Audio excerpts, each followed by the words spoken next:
Welcome back, denizens of the Omniverse, for episode 2 of season 1 of Interview with the Vampire. The premiere episode of the season, of the show, blew me away. Instantly locked in, instantly invested. And honestly, I didn't expect it to be as brutal as it was, as terrifying as it was, but also just engaging, as beautiful as it was. This was a really great introduction to this story.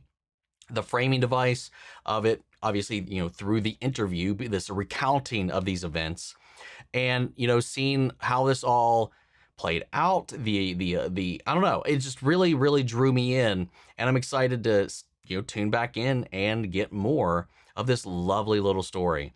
And I also just saw I think I mentioned before. I was talking about the presence it had at San Diego Comic-Con, about them kind of building this out into an Anne Rice or an interview universe with kind of a spin-off thing or other stories. I just saw something like the Vampire Lestat, I think is the name of a new show that is coming out. Meaning, I guess, focusing exclusively on Lestat, which would be curious. Again, I'm just getting to know these characters and the framing of this story. And I'm wondering, I'm kind of curious to see how that feeds into or lends itself to being that, or maybe even if it's a precursor to this, what had he been doing up to until he got to this point? Or I don't know. I'm just interested. I know I'm getting way ahead of myself right now, and please don't answer anything. Don't spoil anything, obviously. But I'm just kind of curious. But anyway, that aside, I'm excited to get into this and see where we head next with this story, especially given where we left off, which was shocking as all hell. Unexpected turn we took there towards the end, where it just got incredibly brutal and messed up. But let's get ready to take the dive. If you want to see the full length reaction, you can check it out over on Patreon. Over there, you can get up to 4 weeks early access as well. You can submit your own comments, questions, or fun facts for you to read at the end of these episodes. You can do all that over there as well. You also get the same thing for all the other shows and movies we cover on the channel. You also can suggest and vote on what movies we react to each month, and sometimes, occasionally, what show we react to. It's a great way to support the channel. It helps do things you do over here. But at the end of the day, really appreciate it. Enjoy this reaction. Till you leave a like, drop a comment, subscribe if not already, because it really helps these videos out. Huge shout out to the team over at Prepper for helping me edit down these highlights for you guys here on YouTube. And with that all said out of the way, let's get ready to hop into episode 2, After the Phantoms of Your Former Self. I hate when the title's so long that I have to back out of the player in order to reset, to actually read the full title. I was like, there's no way this is the full title. And now it's wondering, is this whole season one sentence? Kind of curious about that. Anyway, that all said another way, let's jump in. Here we go. Immortal Universe. That's what I gotta remember, because it's played both times now. Paul's in hell because of you. I lay down with the devil. Be my companion. I saw an interesting take that I don't necessarily subscribe to just yet, but that Paul took his own life because his sister's getting married, his brother is now in the throes with this other vampire that he was just felt adrift, his family was pulling away, being ever out of reach, and that was his way of just maybe I don't fit anymore in with this or whatever. And I was like, I don't know if I feel that way. I still feel like Lestat had something to do with it, but just a thought. I keep hearing that sound. Well, the building sways a bit, but that is according to its design, given the height. Won't disturb your meal, which is ready now. I mean, it would disturb my fucking brain. I don't like tall buildings. I don't like the concept. I don't like the feeling. I don't like being so high up on it either. It just unsettles me, unnerves me. Being at anything, I don't know, man. Just looking out and be like, oh shit. Just imagine we're toppling, oh, the sway, and oh, don't worry, that's supposed to happen. Fuck you. I'm sorry, no, please don't tell me that. Or, well, tell me that, I guess. It's not going to make it feel any better. Oh, man, I hate it. I hate it. No. Is it only work, or are you and he... I serve a god. It is my honor to serve. He thinks of him as a god. How many courses are there? Fattening me up for the inevitable end? I would think the same. Duck foie gras terrine, pickled fruit, roasted apple bonbon. The hell? I mean, if the courses are that size, you could probably plow through all of them. Okay, we're getting a little heftier here. Oh. That's why the wrap is there, I guess. Crushed almonds, garlic, olive oil, salt, a garnish of green grapes, and AB negative, fresh from the farm. Part of me wants to ask about the farm. Vampires walk into a church. That's where we left off. Blissing out post-priesticide. That is a way to put it. Your body is confused. Your lungs feel like water. Your heart fire. You feel as if you're dying because you are. And then there's the red shirt.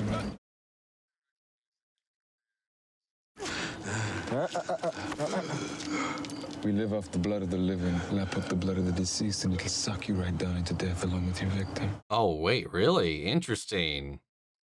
Didn't know that bit. Oh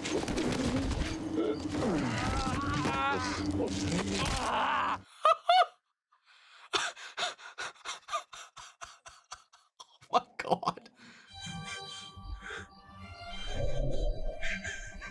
There's a smoke.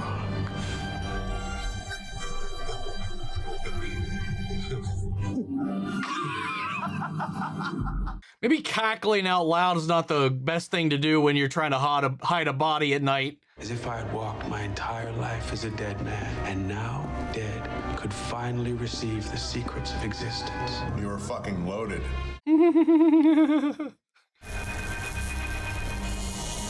Everything is so much more vibrant. The sounds, the sights, the smells. Are you hungry, Louis? A young tempranillo, fleshy and tart. A primitivo, hints of iron, rather plain otherwise. Wow. A pair of oak-aged cabin. The way he's talking about everybody like they are choices of meat, cuts of meat. Straight to the prettiest girl at the party. Separating from his crew, you'll race the sun for the kill, and when he turns up missing in the morning, you'll have half the frigate on the prow looking for him. Yeah, you gotta hunt smart. It's best to let the food come to you. I'm taking my daughter to look at horses. Paladin's special horse. We go down to the fairground. He's like, I just want to eat this dude. Hold up like that. Oh, nope. He's turning his eyes back to his original quarry. Nothing but relentless questions at that age. Lestat's like, focus, focus. Now, what do you grow? You grow cotton? Sugar. The way he said that. Careful, Moshe. You're beginning to frighten the man. Talking about gas-powered, open-geared beast. He's still walking around in his bloodied gear. That hints the cloaks and all of that. Your harvest was gonna keep your child from tears. Oh, thank you. You, on your sleeve. Whenever you're ready, Louis. I knew it. I knew it. You knew what? Oh! Bite the neck, Louis. No, you don't bite the blood. You suck it.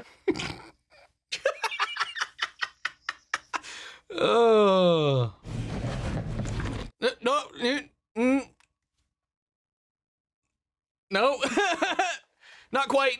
I love it. First time is the most unwieldy. Soon you'll be a natural. You come to enjoy it. Its variations, little surprises. We gotta go home. Oh, he's sobering up now. Have all the money we need. Breathe.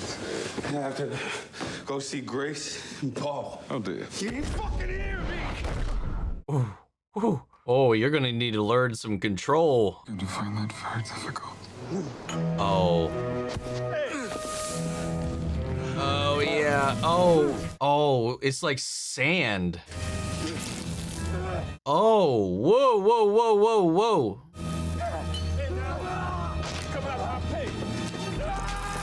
Oh! I know you take milk when you drink, when you eat spicy food, never when you're on fire. That's a first. But yeah, that's interesting. You know, I know they played with it a little bit in the first episode, just a tad, but like, it's like okay, I hate to bring it up. With with other stuff, like they start to burn, they start to ash, they start to flame, actually get torched by the light. Then you have Twilight, where they glitter, where they're like almost made of this weird kind of stone. Now you have this, where he was like, the sunlight at the angle in which he was being hit was beaming him, and he started blowing away like a sand castle. But he was also being burned. So it's like a weird mix of the two, because he was like sand in the wind when it hit him immediately too. But then you could see burning starting, charring starting, because it was that ash blowing off of his body, the like outer crust already starting to turn. That was really well done. The laissez-faire attitude of the local police force. Oh, yes. Look at all these wild mechanisms, hidden rooms, and mechanisms built into the house. Oh, welcome to my bed. I ain't sleeping in there. We'll get you your own soon enough. You've had a long life, Louis. It's okay. You can be on top. Dude, look how fucked up he got from that. Hell of a bender.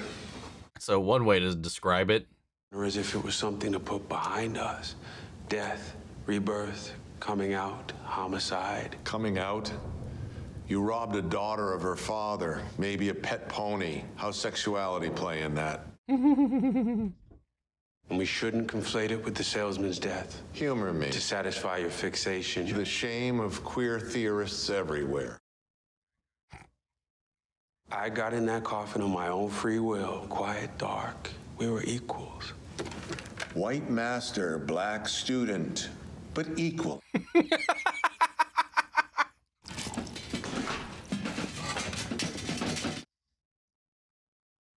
Rabbit 3 ways and Volpe's repellent sandbox. Oh no! Clearly you were haunted by it. Taste of his blood in the back of your throat. Do you contemplate the life before you cut it? Or do you simply cut? Vampires are killers. The ability to see a human life in its entirety. Thrilling satisfaction of being the end of that life. That's a way to put it. When I first started learning English, I bored of Killing folks ain't a second language. When I started dreaming, that's when I embraced it. So you dream about killing, that's what you're saying. Good. How's your arm? A new gaming house you're fixing on for the alderman. I want to manage it. I'll take it up with family. Much obliged. He's lying, Vampires can read minds. My God. Once you learn how. And you gonna sit on that skill for how long? You gonna make me beg? Yeah, dude, teach me that shit. Every human thought boils down to three things. I want food, I want sex, I want to go home. I'm hungry right now. Hold the heartbeat. You hear his lungs leaking and flooding air. Oh, damn. Just like that. Can't make me no food. I want food. Shall we? Ha! Because I can't get pregnant. I want sex. These ones are just like... I'll give it a moment. Well, just go home. That's so funny. You'll see as your powers grow, you can see their thoughts like a one-reeler almost. That's so wild. What am I thinking right now? You'll have to tell me yourself. You can't read my mind anymore. The architects of our creation mean to humble us. We're at the mercy of the other's discretion. Interesting. Not one of them anymore, fledgling. You chase after phantoms of your former self. I'll break you up. There seems like there's like a greater lore to this universe and the vampires and stuff like that. I would love to see if they ever go into it. I hope so. Look what the wind blew in. Madame de Pontelac, all the kindness for the invitation. I don't remember inviting him. Take your overdressed self and have a fine time. Is that necessary? Half a mile away. Don't come see your family for half a season. Haven't heard a knock on my door. It's a half mile both ways, Mama. Yeah. Uh-oh. Look at his nails. Oh, no. And the glasses. Some fashion. Certain men like him do, Lord. That's got to be the shitty thing to hear those thoughts. Our doc says I gotta wear them from now forward. sensitive eyes. That's also the danger of answering the questions you hear in their mind out loud like that, because that scared her. That shook her up quite a bit. Wait. Yeah. Oh, she's pregnant. You making me an uncle out here? Who told you? No one told me. And And what? told me twins. Uh-oh. Yeah, that's a dangerous power. Look at me, Louis. Especially if you Take them start to, glasses like, off and look at your baby's treat them as... sister. Oh, right, because his eye color is going to be different now.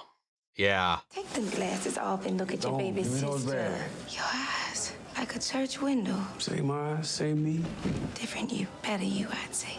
I got you something. Oh, no, Louis. What is this? I don't need your money. It ain't for you, it's for the baby.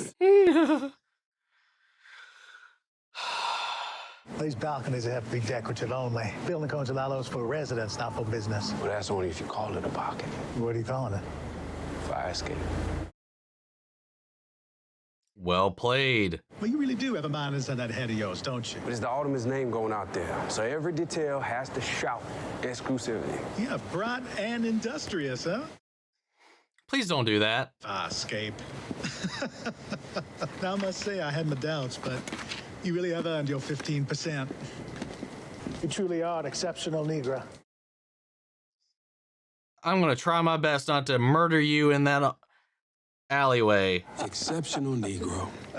It was the call and response of my entire life. Let them talk to me like that. So long, I stopped hearing it. Yeah. I have powers now and decades of rage to process, and it was both random and unfortunate the man picked that night to dabble in fuckery. I was hungry. Stone's throw from your place of business. What were you thinking? Disrespecting me. How did he do that? He told me I did a good job. You are a library of confusion. Yes, let's have this conversation again. Colored, white, Creole, French. Non-discriminating. Oh my God, this bickering. This was an important man in town. The police will be looking for this man. You need to show restraint, Fledgling. Oh, you need to stop using that word right now, because it sounded a little like slave.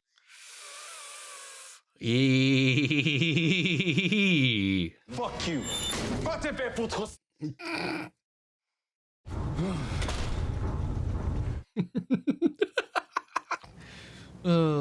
Hey, finally got himself one. I don't like sleeping angry. For the record, if disrespect was done to you, I would have killed him myself. This is so funny. Well, what can I do to make it up to you? I want to buy the Fair Play Saloon. Oh, wow. Yeah. Ridiculous of you to mix human and vampire business. It always ends poorly. Again, this is a question I'm putting out there that I don't want answered. I'm just wondering how long Lestat's been a vampire versus how long... I mean, obviously we know how long Louis been. Also, second question, which, sure, feel free to answer. The coffin. I know it's like a staple of the mythos, mostly because it's a rising dead and undead situation. And that fascination with death, the afterlife that creates the mythos itself, especially across multiple cultures, like with the vampire being one that goes and returns to the graveyard. So you have the rice put out above to keep them distracted throughout the night, depending on which variation you're looking at. But like in this universe, I'm just like, okay, why the coffin? Can't even in D&D, like if killed will return and respawn unless staked or whatever, will return like without properly being destroyed. They'll just regenerate and respawn at their coffin, wherever that is set up at. So like why in this, I'm wondering then, is the coffin a necessity? Why can they not just sleep in a bed? I mean, one might say it's like to shield them from the sun from the outward world, but they have an entire house dedicated for that. What is the benefit or the desire, the need for them to sleep in a coffin versus the two of them sharing a bed for the night in this house? Like he even called this house that he's being interviewed in his coffin. But then does he have a coffin within the coffin? Still. Well, I do not see the clause in this paperwork wherein I continue to eat, drink, and fornicate on the house. My word is thicker than paper. Tom. Well, there it is. And I was now the owner of the brightest club in the district. You fellas know where I can find a Fair Play Saloon? 5 years late. So how long are you in town I for? made a mountain of money, enough to retire. Oh, what did he call it? What did he change it to? The Azalea Hall. Did you even meet the twins? Oh, ma'am. Ma'am. You know my situation. How are things with you, and is the star still right? Yes, it's Lestat. Oh wait, what does she know? Certainly not that he's a vampire, but maybe that he's come out to her. Tastes great this evening. Let me fix you some. I'm good. Oh, your nephew. Also, can he eat regular food? Because I've seen in other things, like with other vampire media, real food repulses or can't even be swallowed or consumed. The other two. The twins? Lord help us. They try and just retch it up.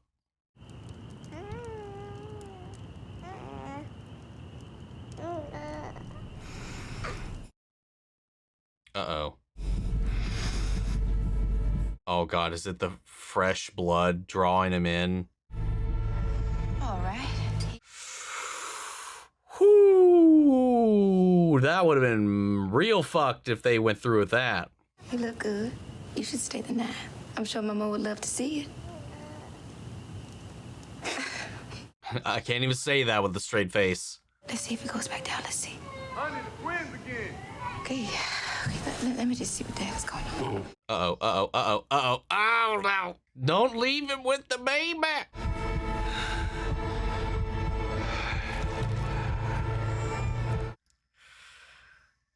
I no longer kill. My last victim was in the year 2000. Oh. Some Y2K disagreement? Did you eat the baby? I sit here, a master of my instincts. Mm-hmm. And what about the others out? That doesn't answer the question of the moment. Did you eat the baby? And is the pandemic the opening they've been waiting for? You guys have a thread on 8chan? I hear them. What on earth would a meth-addicted son of a coal miner in West Virginia want with eternal life? Did you eat the baby? Family were wiped from existence by a Western. West Virginia mentioned, though. Hello, Damek. Hey. I'll take it. Not wholly inaccurate. T'es norvège Dubai. Crunchable? He's American, Damek. You like Dubai? I haven't had the time to sightsee. Go to Kite Beach. It's good. Kites.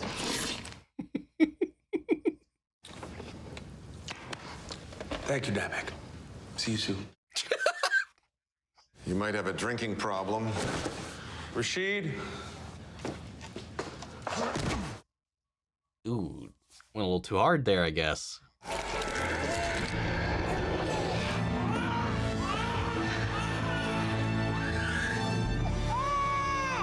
Oh, he left it, ran away to save it. I love the way they artfully drug that out. I was ready to tear into him. I'm never gonna get control over it. Bleeding blood or crying blood again. Ain't never gonna have a family of my own, am I? No sons, no daughters. I'm your family, Louis. Should stone me in the incinerator, make another one. What a waste that would be. I have 2 centuries walked this earth and can report you have no twin. As unaccommodating, as maddening. It's not like trash to me. As loved, as dedicated, as thoughtful.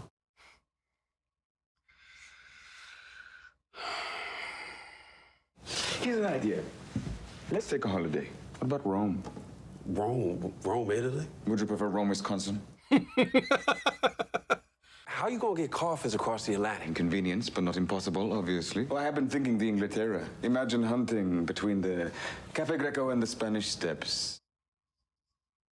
Just have to settle for Rome coming to us. Ah, another opera. Not another opera. Donizetti's comic masterpiece.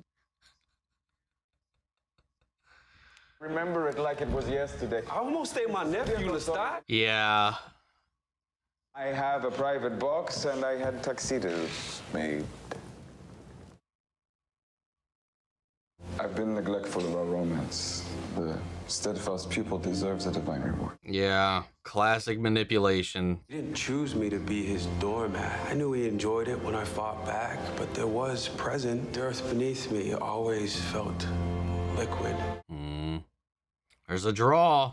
There's definitely a draw. I performed as his valet, took his overcoat once we found our seats. That sucks. There's one thing about being a vampire that I most fear above all else, and that is loneliness. You can't imagine the emptiness, void, stretching out for decades at a time. You take this feeling away from me, Louis. We must stay together. How many of us are out there? Maybe 100. Damn, only 100? 101. Oh, Dalmatians. The touring production of Don Pasquale was a cheap affair. It just seemed like an actual little moment of vulnerability there from him that felt somewhat genuine. Maybe completely genuine. Music pierced his damned soul, and any humans who were involved in the creation of it existed on an elevated plane in his eyes. And this woman sang for us, it seemed. There was one issue, however, that threatened to pop the bubble of our Italian holiday. Tenor playing Ernesto. Was he terrible? To be kind, he did not live in the Sopranos' vocal stratosphere.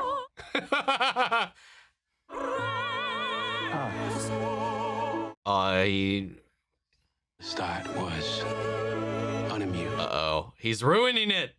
I don't understand how someone like that can make it onto a stage. Oh, God.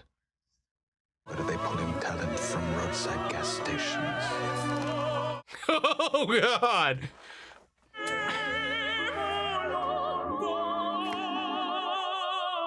Is he marking every note he's messed up?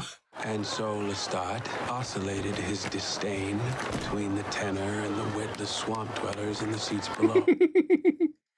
Lestat leapt to his feet in mock appreciation, which could mean only one thing. Dude, Lestat has a way of bouncing and teetering and flipping between his charm to that fearful side. I hate to keep bringing it back to it because it does just take you back to like these types of relationships or whatever, you know, because he allows you these moments, these pleasantries, this stuff, but then there's the dehumanization, the whatever. And I don't know how much of it he means to whatever. Maybe at this point he has a hard time even delineating the two, what's actually even happening. But like when he can just be like this, the vulnerability, the openness, the warmth, to, you know, especially with the soprano, and then this guy who's still pretty, I mean, by all means, good, but is not on her level. But him having walked the world and having like this infatuation, this love, this adoration of the art, the craft, anything less than perfection might as well be dog shit. So this guy failing to nail these notes or whatever is ruining his experience, and you're ruining his experience, his passion for this thing, because it turns him into a violent animal. Honestly, that's a great encapsulation of fandom as a whole as well. Like, put it into anything.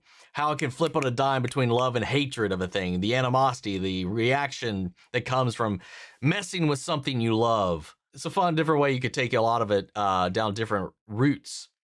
But I don't know, it's just that scary little flip of the switch for him that can go from that to being this just, I'm gonna fucking kill this guy, you know? The hunt was on. The hunt was on. And I was surprised by a wave of nausea coming over me. Here I was, 6 years his pupil. Oh, damn. This poor soul was someone's son, someone's brother, and he was to be butchered for what? An offending note? Right?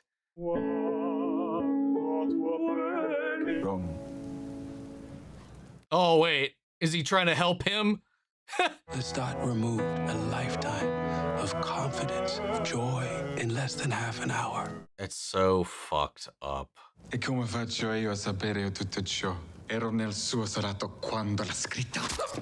Oh!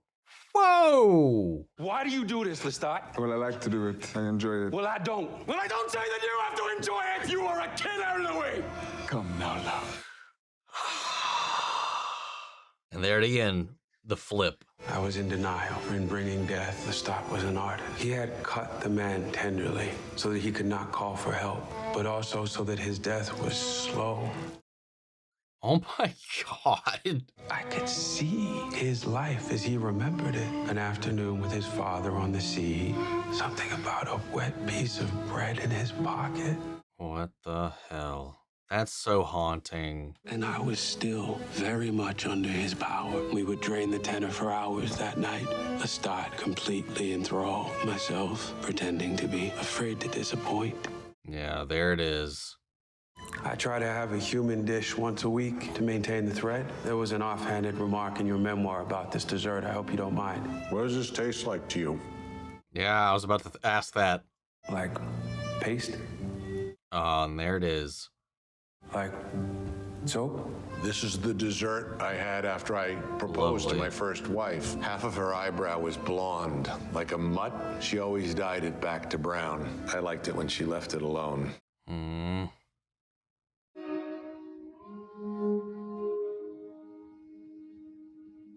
That was I felt mildly abrupt, but I guess like the point closes itself by the end of that episode.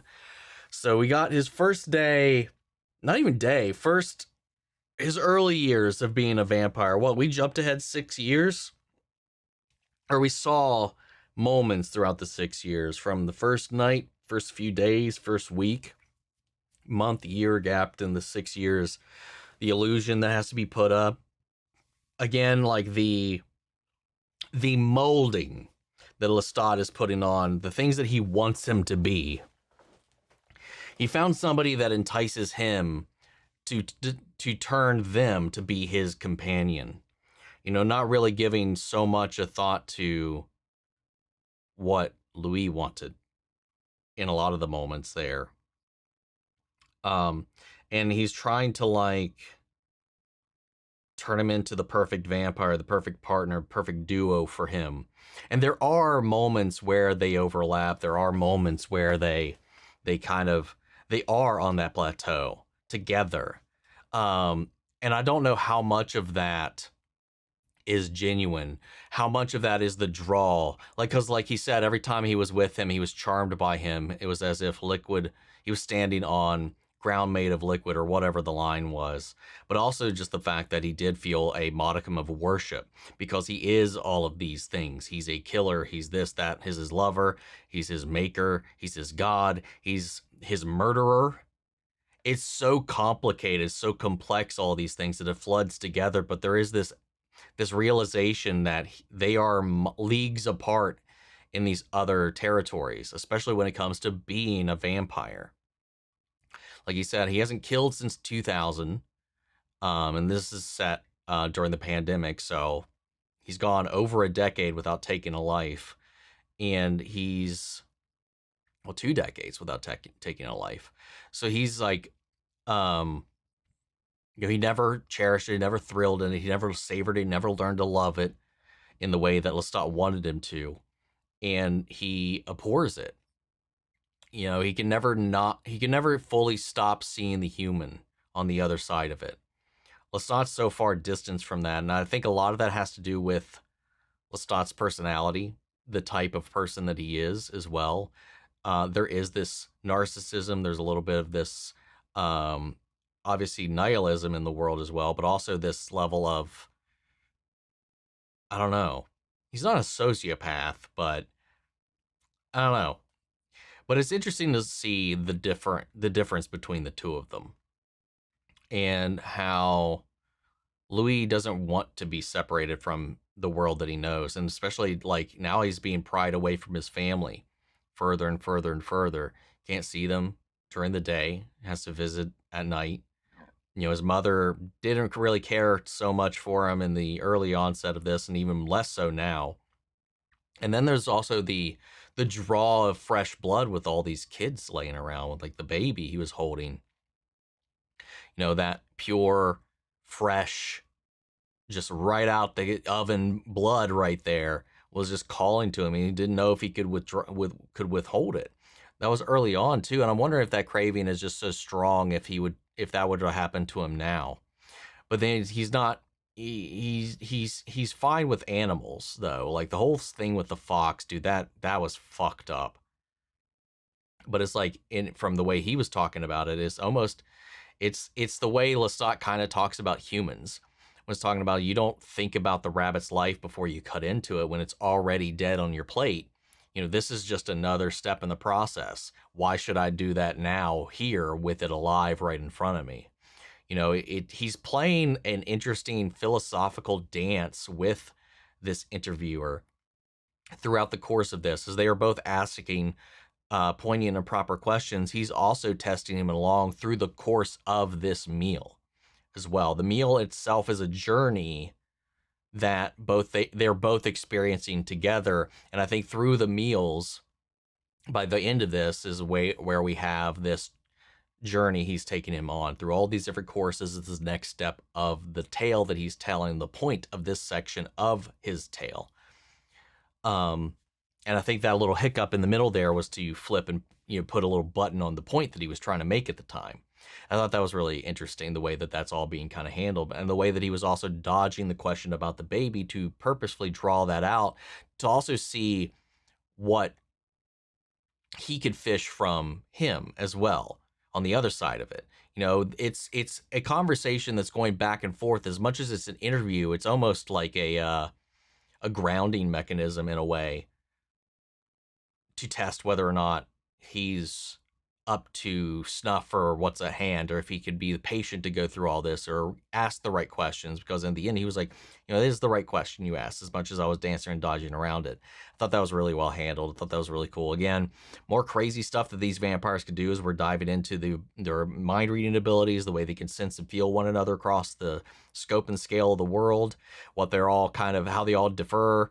And what they're all kind of trying to do is like one of them, and wherever is talking about this as the great conversion is underway, and just like a lot of interesting little like lore bits sprinkled in throughout this, but beautiful.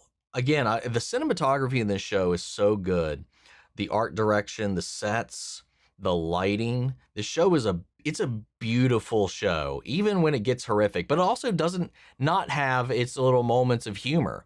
Like the moment with them in the coffins. It's like, I don't want to go to bed angry because we just had a little fight. We had a little fuss. And it's just the image of them in coffins. It's like, come on, come out now. It's just so funny. There's like these little like moments like that just kind of add a little bit of levity. And I think you kind of need that throughout all of this. But you see the difference between Louis and Lestat very, very intently, I think, once you get to the theater. And again, he's just trying to please, trying to aim. It's almost all of the things. He was disdaining the guy he killed earlier on. All the underhanded racism that he, like he said, is just like, I just got used to it. I was just like automatically responding because it was like a muscle memory. It's happened so much. He's conditioned so much that he just did all the same things in response. Da da da da. Yes, sir. This, that. Yes, sir. This, that. Yes, sir. And it's almost like now that it's just like a dynamic in a place that has shifted now to Lestat. Because like he said here towards the end, he's like, I didn't really savor it the way he wanted me to. I just didn't, I pretended. I didn't want to disappoint. He's afraid of letting Lestat down.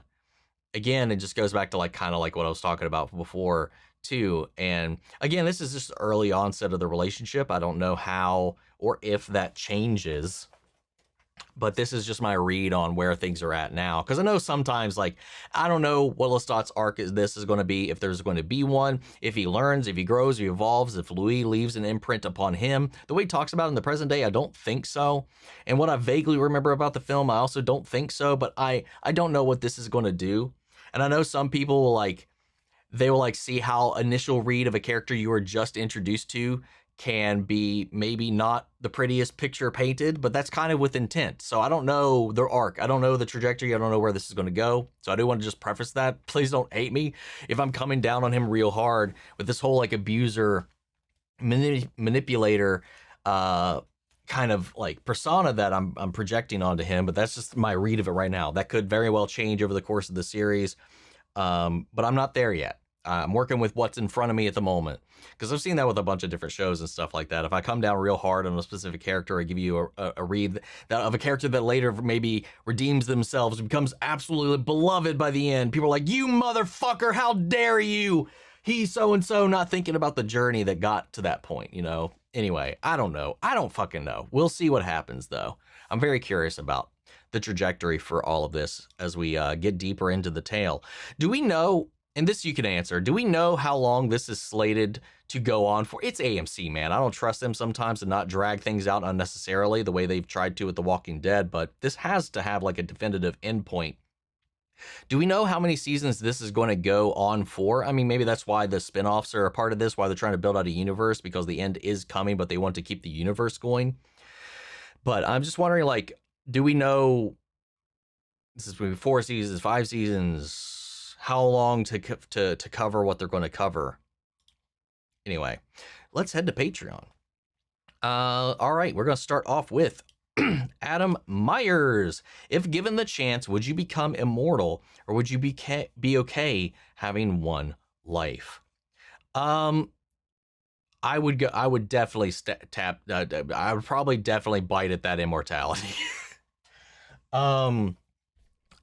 However, I don't know that I would want to be a vampire, though. The caveats that come with that. Not that I mean, I do live a very nocturnal life, but like, I don't want to hunt. I don't want to kill. I don't want to live off of literally the lifeblood of other people as a leech.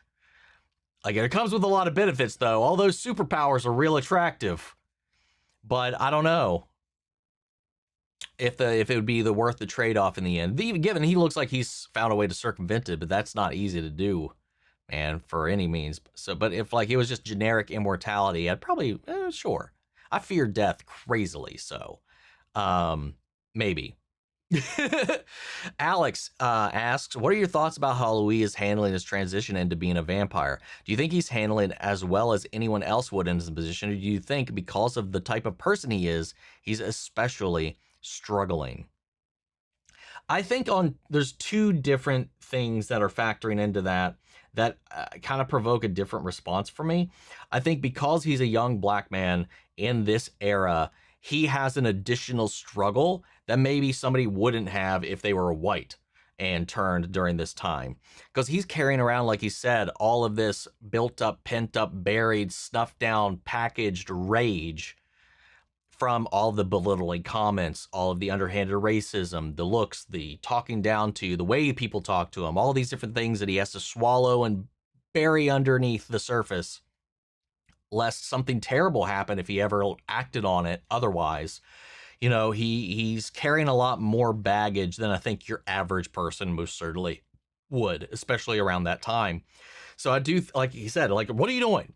You know, he's all talk down to me. I didn't have up. I was fed up with it. Plus, you got the pull and draw of the hunger as well that probably caused him to jump that gap faster than maybe you would have in any other situation. But Lestat was like, you can't do this. He was just so close to your home. So, but this, you know, I feel like that, yeah, it did override a lot of, you know, the stuff in that moment. I think on that level, I think it does make it a little bit more difficult. I think on the aspect of just general hunting, distancing himself from the prey, you know, the way Lestat is trying to make him not see humans as humans anymore, to dehumanize them, to make them into lesser, inferiors.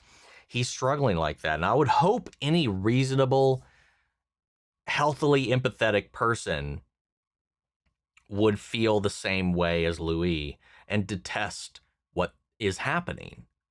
I would hope so. I feel like on that level, I think he's handling it about as well as I would hope everybody else would. But I think, like I said, I think the level of the race and the racism and the setting of this does also make it harder for him than it would someone else, because there is all that other pent up stuff that might trigger, especially if it coincided with the hunger, some kind of inability to hold back. I think that makes the struggle harder to balance things out. But it seems like after that moment, he's been able to manage it a little bit more intently. But then finally, we have Catherine Thurmond. I love that you're liking the show. Fun fact, because of COVID, they had to do their casting and chemistry readings via Zoom. That's crazy. That always surprised me with how amazing Jacob and Sam are on screen. Yeah. I mean, I guess that makes sense. It's something I never really thought about, having to do a chemistry test over a web meeting. And for them to still be able to, be like, okay, these two. One, I think that goes to show just the electricity of these two, their draw, what makes them work together on screen to be able to work through a barrier like that. I do think it's possible, but it's very difficult. It adds an extra layer of detachment, a disconnect when you're not in the same room as the other person, to feel the vibe there in front of you, to see them in your physical space around you. The fact that they nailed that still, because their chemistry is electric. It's what makes it so complex watching this dance between the two of them that is going on, this courtship of sorts. I'm surprised. That's a surprising little tidbit of information right there. That's shocking because they are very, very good together. Anyway, guys, that's been episode 2. That's all we had from Patreon. So now it's time to pass it off to you. What did you guys think? How do you feel about everything? Sound off the comments. Let me know your thoughts down below. We'll carry the conversation after the video. Hope you enjoyed the reaction. If it did, leave a like, drop a comment, subscribe if not already. Remember, if you want to see the full-length reaction, as always, you can check it out over on Patreon. You also get early access. Submit your own comments, questions, and fun facts. And speaking of before we go, I want to shout out Lily Chanson, Kiana Chanel, McGreg, Angela Burke, Calvin Brindley, Sleepy Bastard, Theodore Wolf, and Amy Beck. I thank you guys so much for becoming savers here on the channel, helping sponsor and support the rescues I've been taking care of here at the office. You guys have been a tremendous help with all of that. Thank you guys so much.